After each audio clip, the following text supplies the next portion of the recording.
Jackie had returned with Lancaster, and she was carrying a large, fancy book that Tom hadn't seen before, which boded well for his hopes of her knowing more about what it was he had seen. As it turned out, the Pherenix was the believed ancestor of the White Dragons, which had sent him down a whole new line of questioning. Luckily, Lancaster was more than happy to help.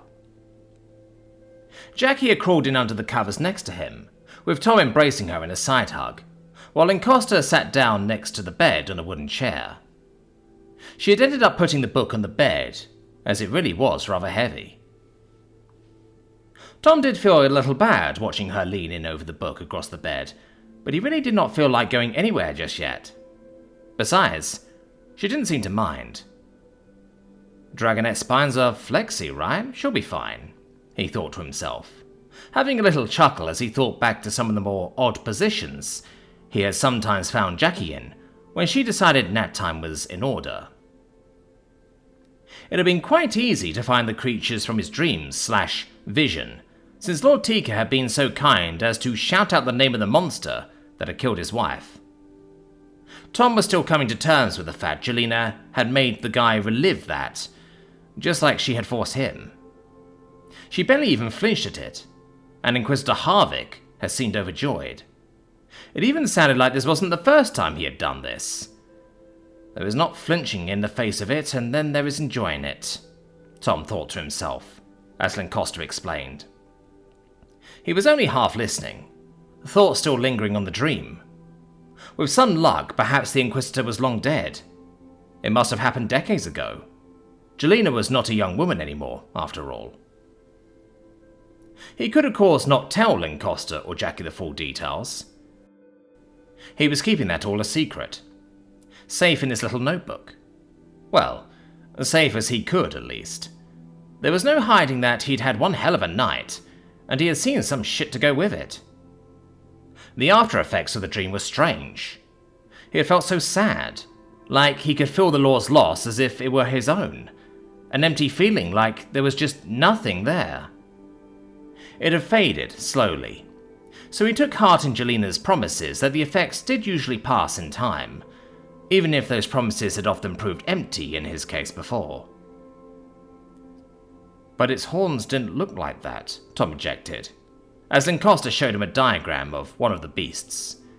Compared to a dragonette figure, it was massive, and it was six-legged and covered in fur and ice. No tail, oddly enough. He supposed it was to help with the cold. The creature acted much as the white dragons, in absorbing the heat from around itself to keep their centers warm. How the skin could live while being in sub-zero temperatures he didn't really understand. His best guess being they were 70% antifreeze rather than water. But it was no dragon, that much was obvious, as it was smaller even than Jarek's. Even if that was hardly saying much. Horns can change between individuals. Simply look at me and Jackie. Notice the slight spiral curve to hers, almost wavy from the right angle. Mine are nearly straight, Lancaster replied, running a finger back along her horn. They were indeed very near straight, with only a slight soft curve to them. Does that mean anything? Tom questioned, glancing between them. They were indeed quite different. Come to think of it, all the Bismartis had rather straight backward-swept horns, and some dragonette's horns curled around to point forwards, be it just the tips or the whole horn like Esmeralda. No, not really, but it will often run in the family. I had a classmate in the capital who had split ends. Never seen that before. Her father has it too. Wait, so she has like 4 tips? Yeah, it looked quite weird. The others called her antlers. That's pretty good, Jackie chuckled, while Lancaster looked a little less amused. Antlers. What else is in there? Magics mostly. One day I should teach you to read the runes, glyphs and sigils. Why? Jackie questioned, moving about a bit under the sheets, one leg getting laid across Tom. Tom is clearly a man of knowledge. Why wouldn't he want to know? 'Cause he can't use it and we have a lot of work to do. Now, Tom interrupted. We do right now. Maybe on a rainy day, or a cold one. Is there anything else in here? Something I might understand? Of course. Lincosta responded with a nod, starting to flip pages. There is the ancestry of all the true dragons here in the back. The Pharynx is rumoured to be the long ancestor of the white dragons. They share many traits. That is why it is in here at all. It had long fur and 6 legs, no tail and no wings? Tom questioned a little skeptically, not quite able to see how those two could possibly be directly related. There was quite the deviance in his mind, at least. Of course, all the progenitors vary considerably from the true dragons, as this book calls them. The Pharynx can be found on some very far north islands, but mainly they reside on the ice sheets down on the Northern Ocean. The iceways, as some call them.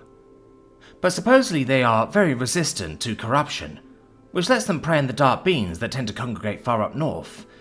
This makes them quite valuable for controlling the populations. Oh, I guess that is a quite nice feature. And the white dragons inherited it. All dragons are quite resistant to corruption, but whites especially so. Hence why the church loves them, Tom recounted. Exactly. It is also why hunting the Pharynx is very illegal. Too valuable. Makes sense. But you said the ancestries of all dragons. What else is in there?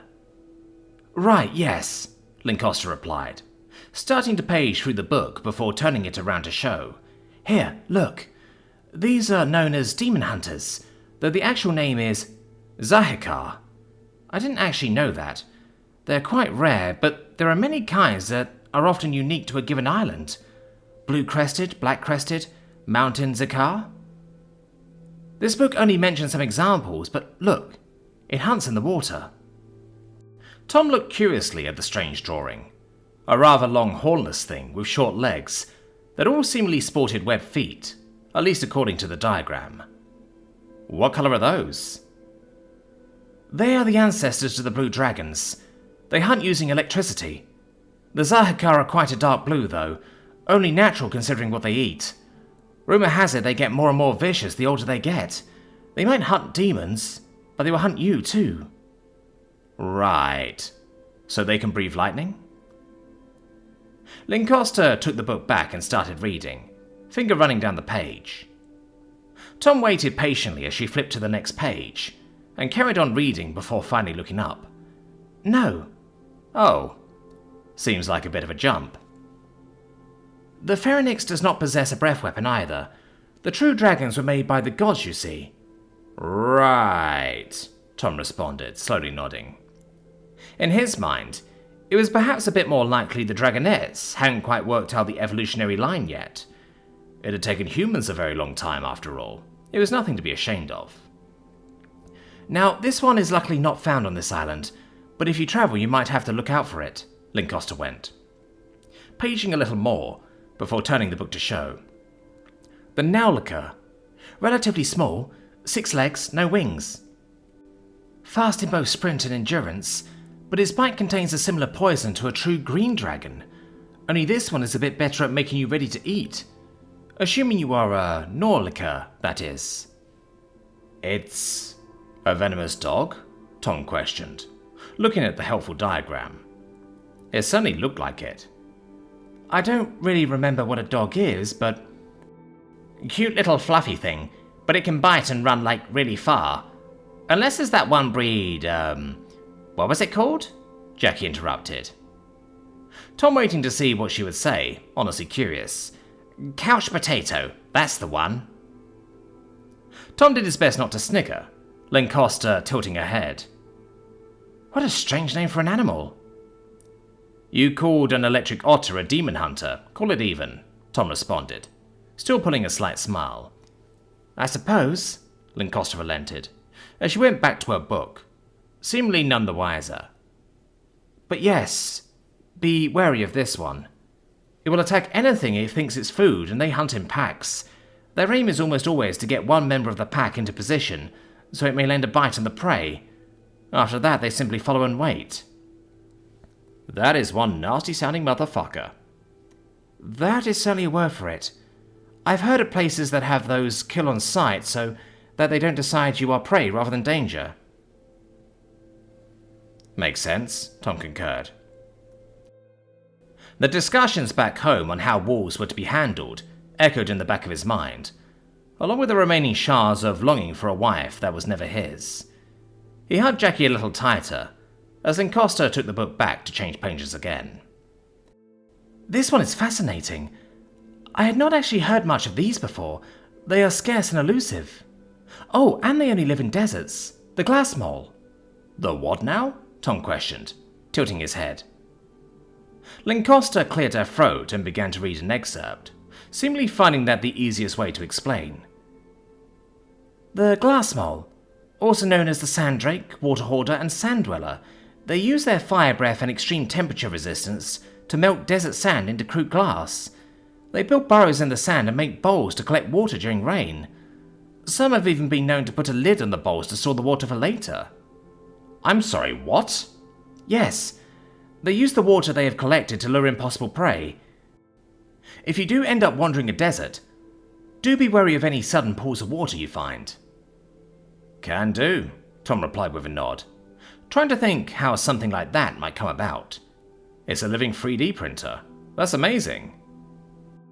Then there is the Black Dragon's ancestor, or assumed ancestor, I suppose I should say. The mountain worm, or order here. Not the most glamorous name, Tom admitted. Not quite sure what to make of that one. Jackie let out a surprised snicker, so it probably wasn't good. Oh, poor Tiguan. Yeah, Lancaster sighed reluctantly, before hefting the book and beginning to read aloud once more. The mountain worm spends its days burrowing through solid rock, using its corrosive acid. It is a slow and laborious process for a slow and laborious creature. It is believed that much of the day goes with sleeping, while the acid does its job, while at night the worm comes out to feed upon mosses, lichen, and other vegetation. One of only a handful of draconic creatures noted to be almost entirely herbivores in nature. Despite the name, the worms do indeed possess legs, though they are but short, stubby appendages, well suited for their life underground. The average size of a specimen is not believed to exceed 3 feet in length, making them one of the smallest members of the draconic family. Oof, someone got the short end of the stick, Jackie noted. This all seemingly not news to her. I mean, the blues live in the water. Isn't that almost as bad? Tom tried, while making a mental note not to bring these possible ancestors up, while Tiguan was around. Yeah, but come on, dumb little worm that only comes out at night and eats moss? Wow, they taste like shit too.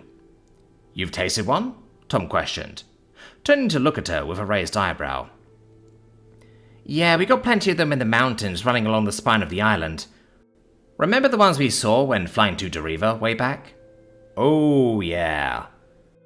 Probably shouldn't eat that, but they prefer moss. I suppose they would eat any vegetation they could get their hands on. Oh, according to this, they are not above scavenging either, and apparently they live in colonies. Look at this one, Lim went, once more turning the book to show a sketch of a mountainside, which had been perforated with little holes, 1 or 2 of which had one of the little buggers looking out, likely as artistic liberty. Damn, they are ugly, Tom mused to himself, looking at the rather unflattering depiction. Heh, just like they claim we used to do, Jackie snickered, looking at the funny picture.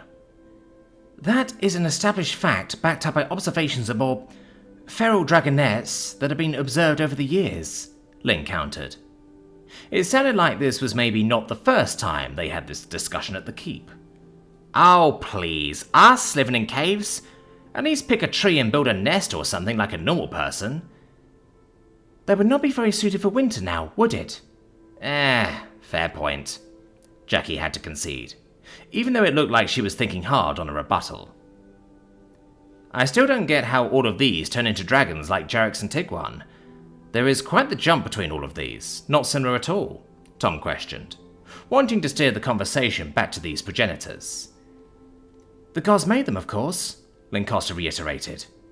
These creatures were only the inspiration, building blocks if you may, good ideas which could be moulded and shaped into what we today know as the 5 true dragons. It isn't that hard to understand. No, I suppose not, Tom yielded, not wanting to get into an argument right now. In combination with this, Lancaster went, flipping to where Tom was pretty sure the appendices began. The Silver Dragon. The original. Oh, there we go, Tom went, looking at the very familiar-looking creature. 4 legs, wings at the back of the ribcage, long neck, long sturdy tail. Wait, are these things still around? He questioned, suddenly confused. He felt he would have heard of those. They are believed extinct millennia ago. The book even makes mention that this diagram is a copy from older works, as no specimens were believed to be in existence when this was written. How old was that book again? I don't know, to be honest. It's likely a later volume of the same book. Why did they go extinct, actually? I remember a puma talking about those being where we came from. Wait, hang on a minute. Where you came from? Tom questioned, looking to Lancaster. Oh, yes, right, I am sorry. I keep forgetting we never got quite so far with your, basic education and history. Yeah, I didn't need the 2+2 classes, but, what the fuck? Tom replied, pointing at the diagram.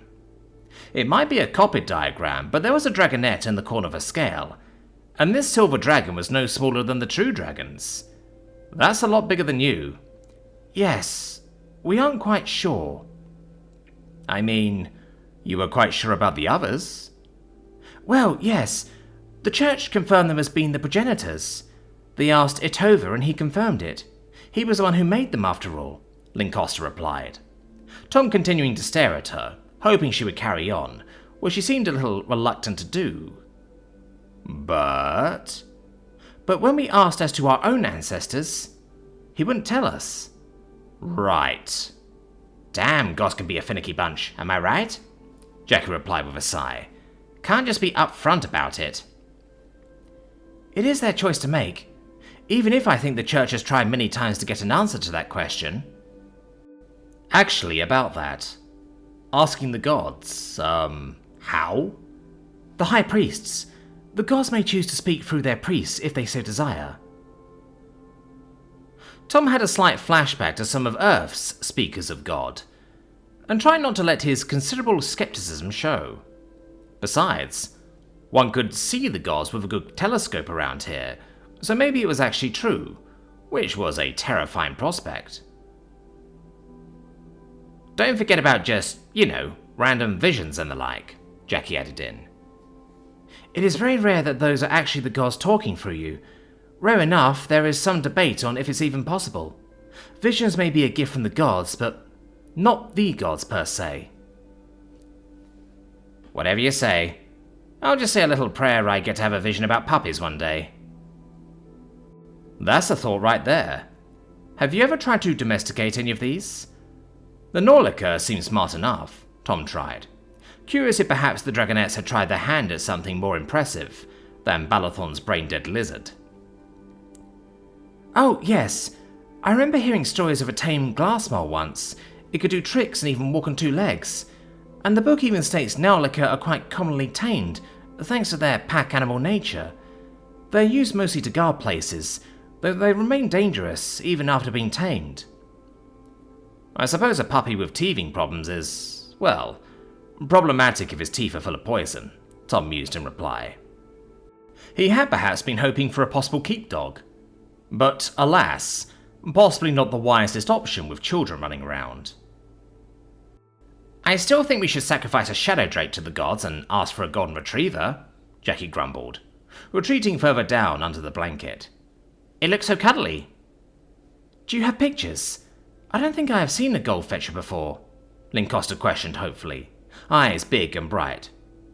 She was clearly enjoying herself this morning. Sure, dog videos it is then. Maybe you can tell me if you have something similar.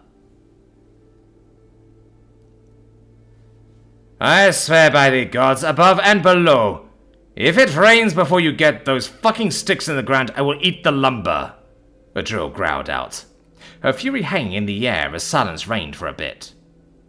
The ball had slid in again on the hole she was digging. It was her own damn fault for standing so close to where she was digging.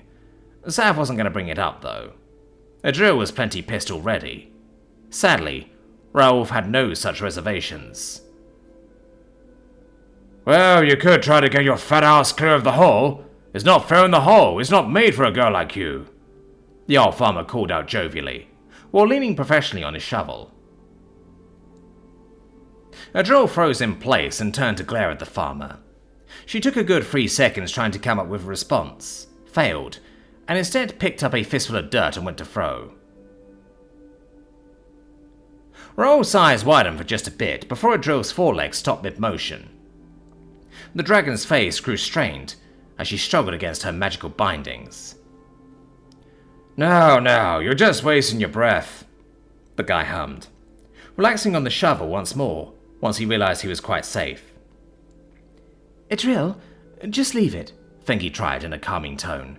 The quicker it's done with, the quicker we can get you washed off. Then no more digging.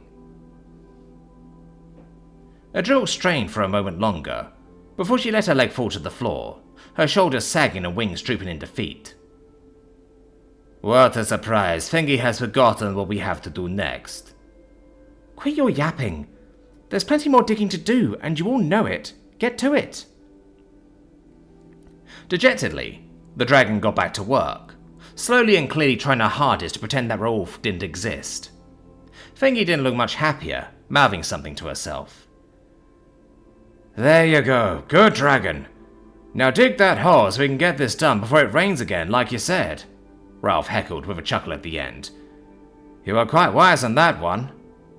If this ever wears off, I will wear you like a fucking necklace, you petulant oaf. I am sure I'll look smashing. Now dig, would ya? Jarrett's is working faster than you are.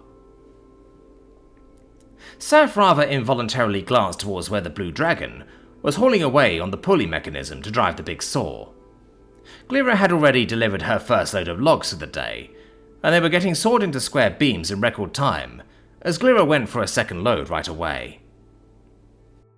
The first couple of posts were already in the ground, though what was to become the floor would need some work. It was nice and flat. A drawer had made sure of that, and Tom had even checked with that odd water bubble stick he had. The floor was just dirt though, soft if slightly clayish soil. They had considered a plank floor, but that did not tend to mesh well with dragons and heavy items being moved around. What they really wanted was thick tiles or stones, but there was no way they were getting that done in time. Tom had grumbled something about concrete, but when pushed he'd gone, nope, we ain't making that on time either. So instead they were going to use better dirt. Clay to be specific. They had a spot down by the lake where they could dig some okay clay up. It was pretty crap by pottery standards, but it would do fine for this. Once dry at least. Of course, digging said clay up was going to be a drill's problem, which was likely what she was so pissed about, or at least part of the reason. The day had progressed smoothly for the most part, following a drill's little outburst. There were a few more, and even Jarrett's complained of the hard work when the sun started to get low in the sky. With the temperature dropping, and most of the vertical beams in place, they called it for the day, as the drill finished the last hole. Glira had managed a total of 3 loads, using a jury-rigged harness to carry 6 logs at a time. The harness should also fit a drill with some modification, so that was a relief. Raouf was very proud of it, he and his wife having put it together during the rain. Tomorrow, a drill was supposedly cleared to fly though, at least if Quellin's medical checkup agreed she was ready. Then she would have to spend the day hauling logs rather than digging. Sarah thought she would prefer that, at least now that it was by wing rather than by foot. As they had been wrapping up, Jackie had come gliding down, looking a lot better than earlier that morning.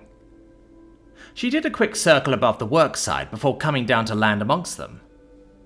Saf was gathering up tools to put away, before intending to go with Adro and Fengi to the lake for a wash. Her feet especially could do with some water, even if it was cold as fuck this time of year. Nice to see someone is making progress, she called out, as she came jogging to a halt. Saf, you got a minute? Sure. What have you got in mind? I want to go check the skull. Tommy is still at it with Lynn. Now they are in the library looking for more books. More stuff on dragons, or has she started teaching him about magic all of a sudden? They got out Howdess's tales and tribulations. I thought Tom heard some of those back when he was taking lessons with the kids, didn't he? Fengi questioned, receiving a shrug in reply from Jackie. Oh dear, was all Saf could say to that. Sure, it had plenty of fantastical stories, most likely recited by a drunken buffoon in a bar somewhere, and then rewritten by a person who had never set foot outside city limits, and considered going to the outhouse an expedition. But why though? It has a bunch of tales from far-off places. The frigid north, islands covered in deserts, putrid swamps, mountain ranges. Remember those islands close to the ocean full of massive bugs? Yeah, I still don't buy that shit and you know it. Bugs live in the Southlands, we all know that. Well, the big ones at least. Maybe they're just, analysing the text for what might be real. Lincosta says that a lot, Fengi added, seemingly trying to play the optimist, even if it was putting a toll on her. Sure. Either way, it's working. Tom's going full nerd. I want to keep it that way. And show off my cool skull. Sapphire was perfectly sure this in no way had anything to do with Lincosta succeeding where Jackie had failed, and certainly not any sort of jealousy on Jackie's part that Lin was getting all of his attention. It wasn't the first time the two of them were nerding out over something Jackie couldn't really partake in after all. Seth had handed over the dirty tools to a not-so-appreciative Raouf. Well, we're heading to the lake too. You good to go, Fengi? Just waiting on you? Why? Jackie's coming with us. Let's get the muck washed off. Maybe a drill could lend a hand with that skull. The ants are nasty little fuckers. You want me to dig out the clean skull of Tarak, and I presume carry it back here where it will be mounted as a trophy, the Black Dragon replied, in a low, indignant grumble. Don't go all soft and squeamish on me now, Jackie chuckled, leaning on her hips. I thought you only just hired the guy. Besides, there ain't no way I'm not showing off after a kill like that. I did. I suppose he should have learned to do as you say here. The dragon's mood had been rather foul all day, and this was certainly not improving matters. But dragon scales were ant-proof. Dragonette skin wasn't. At least, Saf was fairly sure a drill would be ant-proof. Then again, the thought of getting some of the buggers up onto the scaly plates on her chest sent a shiver down her spine, one she involuntarily tried to shake off. Why have you got the shivers? I am the one you want to dig out, a friend of mine. A friend you denied the chance to go to heaven. Remember that? The dragon sneered, the venom back in her voice with full force. Like a piece of shit like him deserves to go. See you down there. Come on, Saf, Jackie retorted, before taking off running, soon beating skywards, leaving the fuming dragon staring after Jackalope. You don't actually give a shit, do you? Saf questioned, once Jackie was well underway. No, she admitted, tone lightening just a touch. He was a shithead. Fengi let out a long, pained sigh, rubbing her temples with both hands. Of course you don't.